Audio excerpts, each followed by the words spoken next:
Gyandeep YouTube channel पर आप सबका स्वागत है।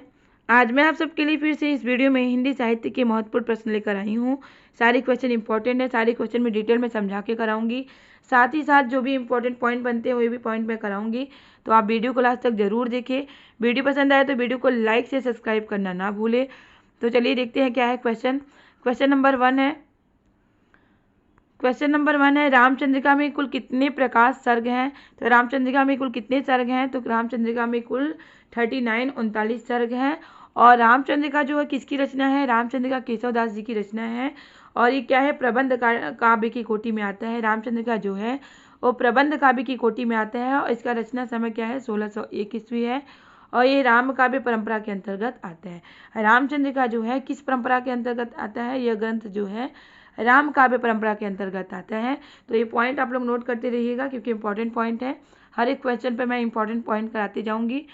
क्वेश्चन नंबर 2 है पौरुषेय रामायण के रचनाकार कौन है। पौरुषेय रामायण के रचनाकार कौन है। ऑप्शन है हृदय राम, बी सेनापति, सी नरहरि बारहट और डी प्राणचंद्र चौहान। तो इसका सही आंसर होगा ऑप्शन सी, नरहरि बारहट जो है पौरुषेय रामायण के क्या है, रचनाकार हैं। और पौरुषेय रामायण जो है राम काव्य परंपरा का क्या है, ग्रंथ है। यह किसी महापुरुष का नहीं बल्कि राम को एक सामान्य पुरुष के रूप में मानकर रची गई है। मतलब इस काव्य में, राम काव्य में राम को एक महान पुरुष के रूप में नहीं बल्कि सामान्य पुरुष के रूप में मानकर रचना की गई है। क्वेश्चन नंबर 3 है अवध विलास के रचनाकार कौन है। अवध विलास के रचनाकार है लालदास। लालदास जो है अवध विलास के रचनाकार हैं और इस रचनाकाल का समय क्या है, 1683 है। इसमें राम के जन्म से लेकर वनागमन तक की कथा है और इसमें यह ग्रंथ कुल 18 विश्रामों में क्या है, विभक्त है। तो ये पॉइंट आप लोग नोट करते रहिएगा। क्वेश्चन नंबर 4 है उत्तर भारत में राम भक्ति के प्रवर्तक का श्रेय किसे जाता है। तो राम भक्ति का प्रवर्तन कौन है उत्तर भारत में, तो स्वामी रामानंद जी हैं और राम भक्ति के प्रवर्तक उत्तर भारत में। राम भक्ति के प्रवर्तक का श्रेय स्वामी रामानंद को जाता है। और भक्ति भावना को ऊंच नीच तथा बाड़ंबरों से मुक्त कराने का श्रेय भी किसे प्राप्त है, रामानंद जी को प्राप्त है। ऐसा किसने कहा है, डॉक्टर नगेंद्र जी ने कहा है। तो ये कथन आपको पता होना चाहिए। कभी कभी पंक्ति दे दी जाती है, पूछी थी किसके द्वारा कही गई पंक्ति है, किसके संदर्भ में कही गई है। तो ये पंक्ति रामानंद के संदर्भ में कही गई है। किसके द्वारा कही गई है, डॉक्टर नगेंद्र के द्वारा कही गई है। और रामानंद का जो प्रमुख ग्रंथ है क्या है, राम रक्षा स्रोत है।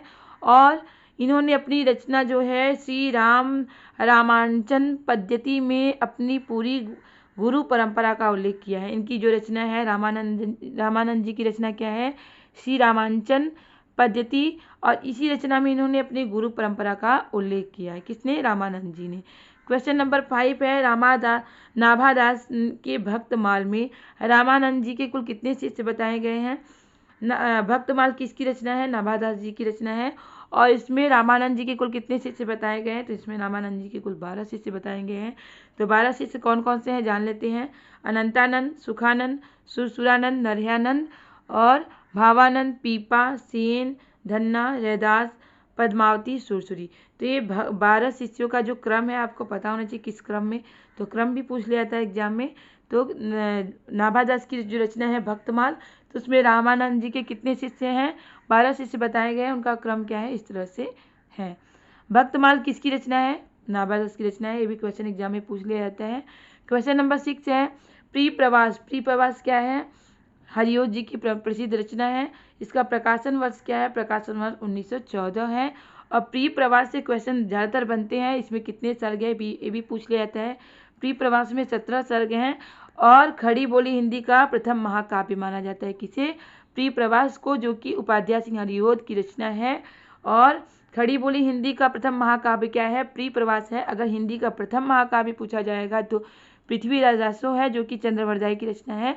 लेकिन अगर पूछा जाएगा खड़ी बोली हिंदी का प्रथम महाकाव्य क्या है, तो प्री प्रवास है, जो कि हरिओत जी की रचना है। और इस रचना के लिए हरिओत को मंगला प्रसाद पारितोषिक पुरस्कार मिला था। किसे, हरिओत जी को।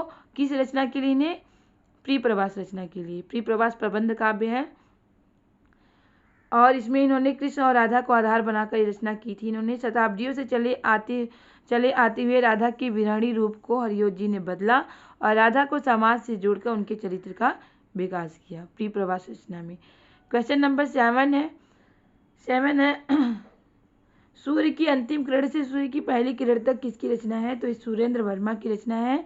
सूर्य की अंतिम किरण से सूर्य की पहली किरण तक।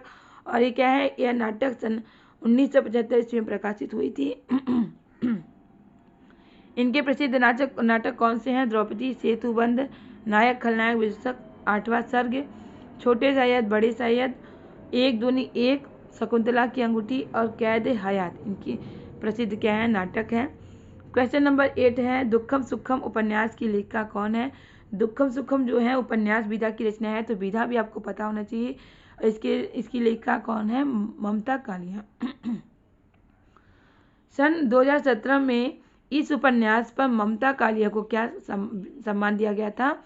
व्यास सम्मान प्रदान किया गया था। किस उपन्यास के लिए? दुखम सुखम उपन्यास के लिए ममता कालिया को व्यास सम्मान से सम्मानित किया गया था। क्वेश्चन नंबर 9 है, रामानुजाचार्य ने किस दर्शन का प्रतिपादन किया था? तो रामानुजाचार्य ने विशिष्टाद्वैतवाद दर्शन का प्रतिपादन किया था। क्वेश्चन नंबर 10 है, प्रबंध चिंतामणि के रचनाकार कौन है? प्रबंध चिंतामणि के रचनाकार है मेरुतुंग प्रबंध चिंतामणि के क्या हैं? रचनाकार हैं। क्वेश्चन नंबर 11 है, अकाल पुरुष गांधी किसने इस जीवनी की रचना की है? अकाल पुरुष गांधी जो है और जीवनी विधा की रचना है, इसके रचनाकार कौन है? जैनेन्द्र। क्वेश्चन नंबर 12 है, केशव कहीं न जाए का कहिए पंक्ति है, किस कवि के द्वारा कही गई पंक्ति है? केशव कहीं न जाए का कहिए, ये पंक्ति तुलसीदास जी की द्वारा कही गई पंक्ति है। तुलसीदास जी भक्ति काल के सगुण काव्यधारा के राम भक्ति शाखा के प्रतिनिधि कवि हैं। इनकी भक्ति दास भाव की भक्ति है, ये भी क्वेश्चन पूछा जाता है। इनके 12 ग्रंथ प्रमाणित माने गए हैं। विनय पत्रिका, रामचरितमानस, कवितावली, दोहावली, वैराग्य संदीपनी, रामलाल हच्छू, ये इनके क्या हैं? रचनाएं हैं। तो इनकी रचनाएं आपको पता होनी चाहिए, इससे भी क्वेश्चन पूछे जाते हैं एग्जाम में। क्वेश्चन नंबर 13 है, लक्ष्मीपुरा किस विधा की रचना है? यहाँ पे देखिए विधा पूछ ली गई है। तो लक्ष्मीपुरा जो है रिपुतार्ज है, और ये किसके द्वारा लक्ष्मीपुरा रिपुतार्ज जो है किसके द्वारा लिखी गई है? शिवदान सिंह चौहान के द्वारा लिखी गई है। और ये लक्ष्मीपुरा जो है हिंदी का प्रथम रिपुतार्ज माना जाता है। हिंदी की पहली रिपुतार्ज रचना कौन सी है? लक्ष्मीपुरा, जो कि शिवदान सिंह चौहान के द्वारा लिखी गई है। क्वेश्चन नंबर 14 है, फणीश्वरनाथ रेणु की कहानी कौन सी है? रसप्रिया, रस आखेटक, रसिक प्रिया, प्रिया नीलकंठी। तो रसप्रिया जो है फणीश्वरनाथ रेणु की कहानी है। फणीश्वरनाथ रेणु जो है आंचलिक उपन्यासकार माने जाते हैं। और मैला आंचल जो है इनकी आंचलिक उपन्यास है, किसकी? फणीश्वरनाथ रेणु की। क्वेश्चन नंबर 16 है, रुद्र संप्रदाय की स्थापना किसने की थी? तो रुद्र संप्रदाय की स्थापना विष्णु स्वामी ने की थी। और रुद्र संप्रदाय पर किस दर्शन का प्रभाव है? शुद्धाद्वैतवाद दर्शन का प्रभाव है। श्री संप्रदाय में विष्णु और लक्ष्मी को आराध्य माना गया है, जबकि रुद्र, ब्रह्म और सनकादि संप्रदाय में कृष्ण को आधार्य माना जाता है। तो क्वेश्चन पूछा जाता है, श्री संप्रदाय में किसको आराध्य माना गया है? विष्णु और लक्ष्मी को। रुद्र, ब्रह्म और सनकादि संप्रदाय में किसको आराध्य माना जाता है? तो कृष्ण जी को। अगला क्वेश्चन है, क्वेश्चन नंबर 16 है, भक्ति आंदोलन भारतीय चिंताधारा का स्वाभाविक विकास है। यह कथन किसका है? भक्ति आंदोलन भारतीय चिंताधारा का स्वाभाविक विकास है। यह कथन किसका है? तो यह कथन आचार्य हजारी प्रसाद द्विवेदी जी का है। इन्होंने कहा था कि भक्ति आंदोलन जो है वो भारतीय चिंताधारा का स्वाभाविक विकास है। क्वेश्चन नंबर 17 है, मीराबाई के गुरु कौन थे? मीराबाई के गुरु कौन थे? रैदास, संत रविदास मीराबाई के क्या है? गुरु है। रविदास यानी रैदास की प्रसिद्ध पंक्ति, प्रभु जी तुम चंदन हम पानी, यह पंक्ति रविदास जी की पंक्ति है। ये भी क्वेश्चन पूछ लिया जाता है एग्जाम में। और वृंदावन में मीराबाई की भेंट चैतन्य मत के विद्वान जी गोस्वामी से हुई, लेकिन इनके गुरु कौन है? रैदास जी हैं इनके गुरु। मीराबाई की मृत्यु कहाँ पे हुई थी? द्वारिका में हुई थी मीराबाई की मृत्यु। और इनकी मृत्यु जो वृंदावन से द्वारिका रणछोड़ मंदिर में गई और वहीं पे द्वारिका में इनकी मृत्यु हो गई। इनका जन्म कब है? 1504 ईस्वी में इनका जन्म हुआ था। मीराबाई कृष्ण की कल्पना पति रूप में करती है, मतलब पति के रूप में इन्होंने अपने कृष्ण की कल्पना किस रूप में की है? पति के रूप में की है। इसलिए इनकी भक्ति में माधुर्य भाव का क्या है? समावेश है। तो मीराबाई की भक्ति किस भाव की है? माधुर्य भाव की इनकी भक्ति है। और सूरदास की अगर भक्ति भाव पूछी जाएगी तो साख्य भाव की है, और तुलसीदास की भक्ति भाव पूछी जाएगी तो दास्य भाव की भक्ति है। तो भक्ति किस भाव की है? तो ये भी पूछा जाता है एग्जाम में। क्वेश्चन नंबर 19 है, रसखान ने किससे दीक्षा ग्रहण की थी? रसखान जी ने तो विठल नाथ जी से इन्होंने दीक्षा ग्रहण की थी। एक कृष्ण भक्ति शाखा के क्या है? कवि हैं रसखान। 252 बैसलों की वार्ता जो कि गोकुल नाथ जी की रचना है, में बल्लभ संप्रदाय के अंतर्गत माना जाता है किसे? रसखान को। और 252 बैसलों की वार्ता भी पूछ ली जाती, किसकी रचना है? गोकुलनाथ जी की रचना है। रसखान के काव्य में श्रृंगार रस की प्रधानता है। क्वेश्चन नंबर 20 है, तुलसीदास ने अपनी रचना रामचरितमानस को सर्वप्रथम किसे सुनाया था? रामचरितमानस जो तुलसीदास जी की प्रसिद्ध रचना है, महाकाव्य है, किसे सुनाया था? तो रसखान जी को सुनाया था सर्वप्रथम इन्होंने। रामचरितमानस किस भाषा में लिखी गई है? अवधी भाषा में लिखी गई है। ये तुलसीदास जी की रचना है। और रामचरितमानस में कितने कांड हैं? ये भी पूछा जाता है। तो रामचरितमानस में 7 कांड हैं। बाल कांड, अयोध्या कांड, किष्किंधा कांड, अरण्य कांड, सुंदर कांड, लंका कांड और उत्तर कांड। तो 7 कांड है रामचरितमानस में। और यह तथ्य है वेड़ी माधव द्वारा रचित मूल गोसाई चरित्र के आधार पर प्रचलित है। भारतेंदु हरिश्चंद्र ने रसखान के बारे में क्या लिखा है? प्रसिद्ध पंक्ति है। भारतेंदु हरिश्चंद्र जी ने रसखान के बारे में कहा है कि इस मुसलमान हरिजन पर कोटिन हिंदू वारिये। रसखान जी जो थे मुसलमान थे, लेकिन इन्होंने कृष्ण की उपासना की है। तो इनके संदर्भ में भारतेंदु हरिश्चंद्र जी ने क्या कहा है कि इस मुसलमान हरिजन पर कोटिन हिंदू वारिये। क्वेश्चन नंबर 21 है, किस संप्रदाय के अंतर्गत यह माना गया है कि कृष्ण का संबंध लोक कल्याण से नहीं बल्कि लोक रंजन से है? तो किस संप्रदाय में ऐसा माना गया है? तो सखी संप्रदाय में माना गया है कि कृष्ण का संबंध लोक कल्याण से नहीं बल्कि लोक रंजन से है। सखी संप्रदाय का उपास्य भाव क्या है? प्रेम तत्व है। क्वेश्चन नंबर 22 है, सूरदास की कविता में हम बिस्पाई राग सुनते हैं, वह राग मनुष्य के हृदय का सूक्ष्म उद्गार है। यह किसका कथन है? तो यह कथन राम कुमार वर्मा जी का है।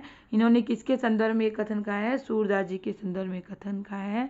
सूरदास भक्ति काल के सगुण काव्य धारा के कृष्ण भक्ति शाखा के प्रतिनिधि कवि माने जाते हैं।